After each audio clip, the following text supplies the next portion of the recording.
Pateikėme atnaujinto mokymo kurso ir metodinės medžiagos apžvalgą.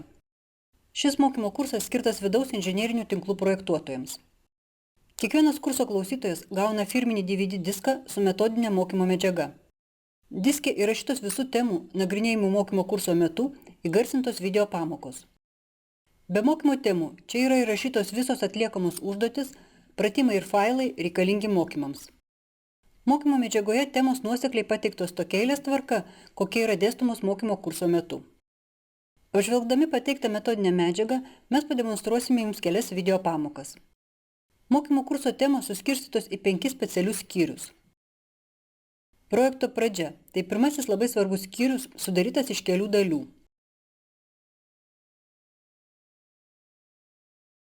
Pirmoje dalyje darbo pradžia su Autodesk Revit pateikta informacija, kaip atlikti programos nustatymus, pakeisti programos kalbos versiją, sukurti dažniausiai naudojimų šablonų sąrašą ir kita.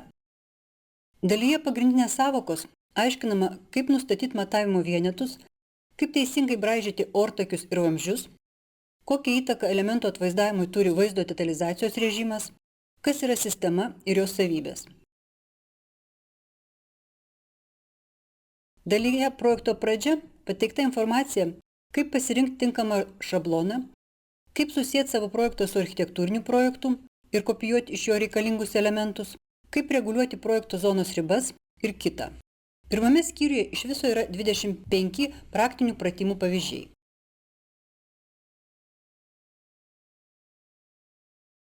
Skyriuje inžinerinis modelis pateikta medžiaga, kaip sukurti pastato analitinį modelį, norint teisingai apskaičiuoti šildymo ir aušinimo apkrovas bei pastato energijos suvartojimą. Šiame skyriuje pateiktos pamokos, kaip sukurti erdves, zonas, nustatyti jų parametrus, atlikti šilumos nuostolių skaičiavimus ir kaip panaudoti gautus rezultatus, projektuojant šildymo ir vėdinimo sistemas.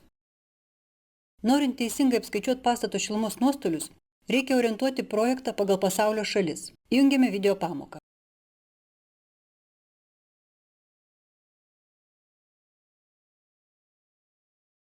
Norėdami orientuoti pastatą pagal pasaulio šalis, atlikite šiuos veiksmus. Dialogo lange Properties skyriuje Graphic, langelėje Orientation pasirinkite tikrą šiaurę, True North.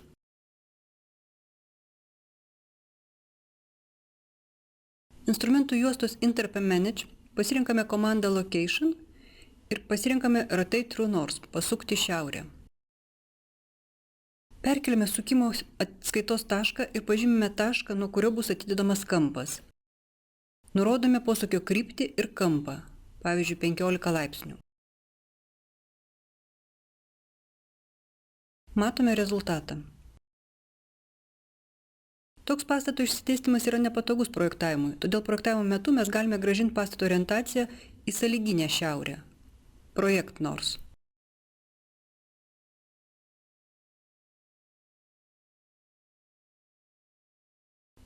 Baigus darbą galime nustatyti realią pastato orientaciją. Projektą išsaugome ir periname prie kito etapo.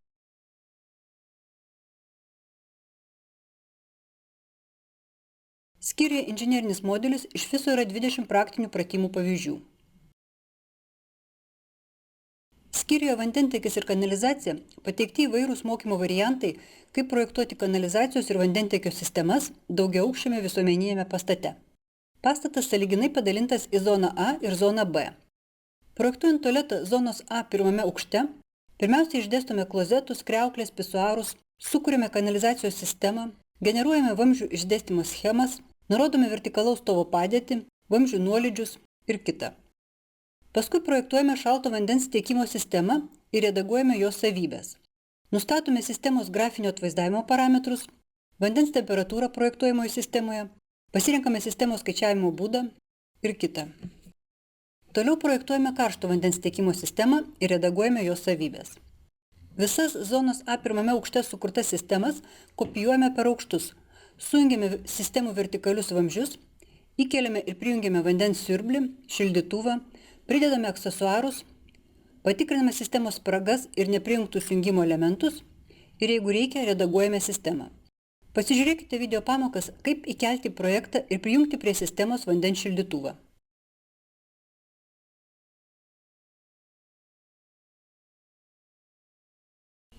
Atsidarome rūsio planą pamatai.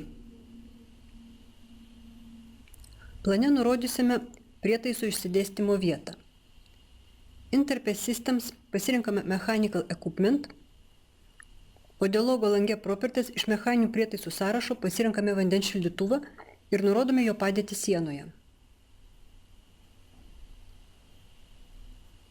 Atsidarome 3D vaizdą ir vizualiai patikriname rezultatą.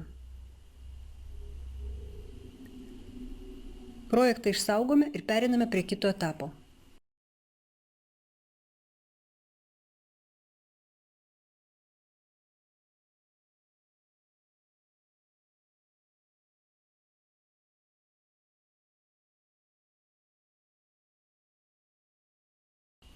Prijungsime vandens šildytuvą kaip vartotoją į šalto vandens tiekimo sistemą.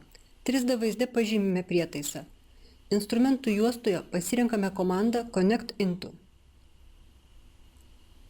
Iš galimų prijungimų sąrašo pasirinkame šalto vandens tiekimo sistemą Domestic Cold Water. Kursoriumi nurodome šalto vandens tiekimo sistemos vamzdžio segmentą, prie kurio reikia prijungti. Programa sugeneruoja prijungimą. Dabar vandens šildytuvą prijungsime prie karšto vandens tiekimo sistemos kaip tiekėją. Pažymime prietaisą, pasirinkame komandą Connect Into, pasirinkame karšto vandens tiekimo sistemą Domestic Hot Water, kursoriumi nurodome karšto vandens tiekimo sistemos vamzdžio segmentą. Programa sugeneruoja prietaiso prijungimą prie sistemos. Dabar galima paredaguoti sistemą. Pažymime reikalingą vamzdžio segmentą ir ištriname jį.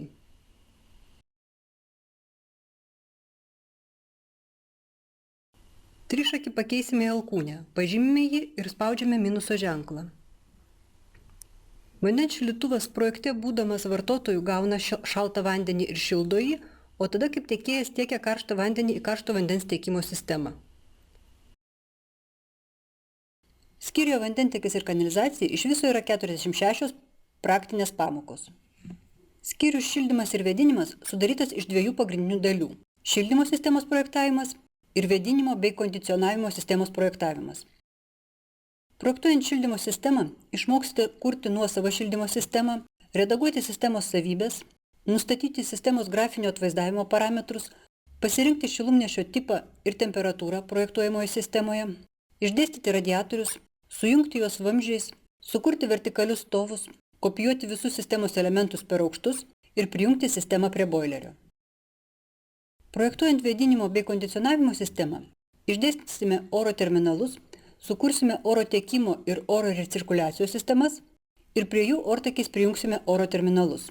Paskui į sistemą prijungsime reikalingus įrengimus ir aksesuarus, atliksime ortakių skerspjūvių skaičiavimus ir patikrinsime kiekvieną sistemą. Kaip pavyzdį pasižiūrėkite video pamoką įrengimo su kintančiu oro tūriu prijungimas.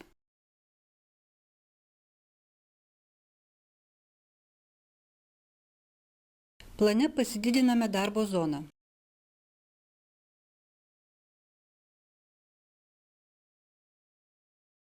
Interface Systems pasirenkame Mechanical Equipment. Dialogo lange Properties iš elementų sąrašo pasirenkame įrengimą su kintančiu oro tūriu.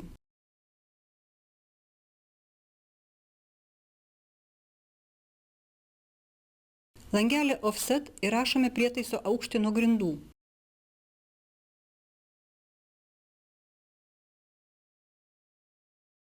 Plane nurodome jo padėtį ir orientaciją, kurią galima keisti klavišo Space pagalba. Klaviatūroje 2 kartus spaudžiame Escape. Pažymime prietaisą ir instrumentų juostoje pasirenkame komandą Connect Into. Atsidariusime dialogo lange pasirenkame Connector 2, Return Air, spaudžiame OK ir nurodome ortakį, prie kurio reikia prijungti prietaisą. Klaviatūroje spaudžiame ZF. Projektą išsaugome ir pereiname prie kito etapo. Kiekvieną mokymo medžiagos temos pamoką galima ne tik pasižiūrėti ir paklausyti, bet ir perskaityti tekstinį variantą.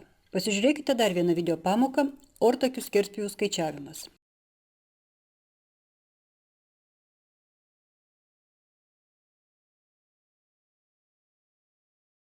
Plane privedame kursorių prie ortakio segmento. Kelis kartus spaudžiame klavišą Tab, kol išryškėja visi ventiliacijos sistemos elementai. Pelės paspaudimu pažymime visus elementus. Instrumentų juostoje pasirenkame komandą Dust Pipe Sizing. Atsidariusime dialogo lange, iš sąrašo pasirenkame reikalingą skaičiavimo metodą.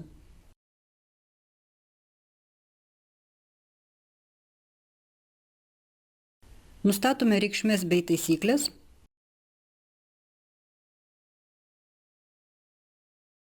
Ir spaudžiame OK.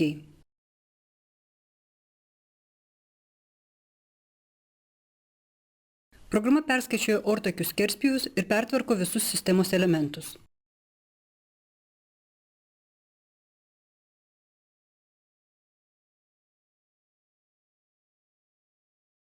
Projektą išsaugome ir pereiname prie kito etapo.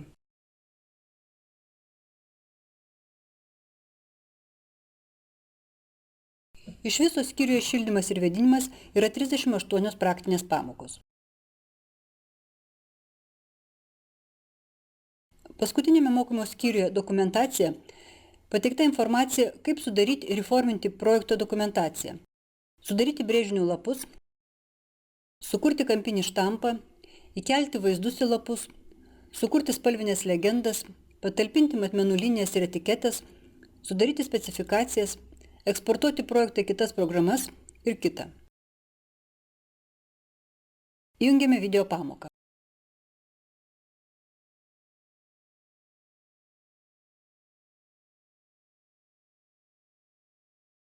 Iš projekto naršyklės pertempiame plano vaizdą į lapą ir patalpiname jame. Redaguojame anotacijos linijos ilgį.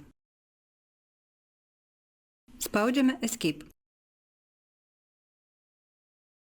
Tada aktyvuojame anotaciją ir reguliuojame jos padėtį. Dabar iš projekto naršyklės įkeliame 3D vaizdą ir patalpiname jį lape. Redaguojame anotacijos linijos ilgį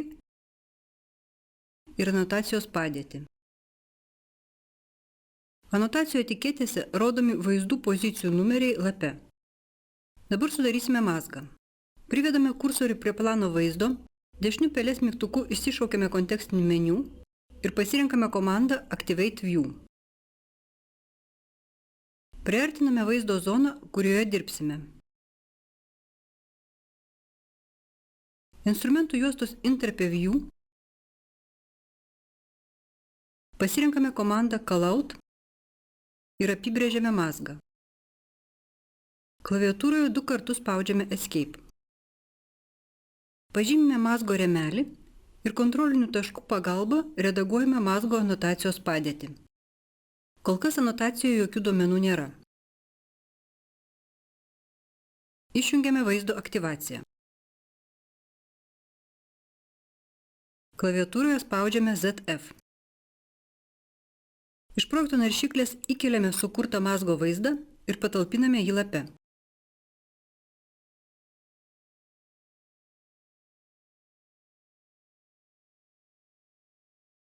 Matome, kad dabar plano vaizde mazgo anotacijoje atvaizduojamas mazgo pozicijos numeris lape ir lapo numeris, į kurį šis mazgas įkeltas.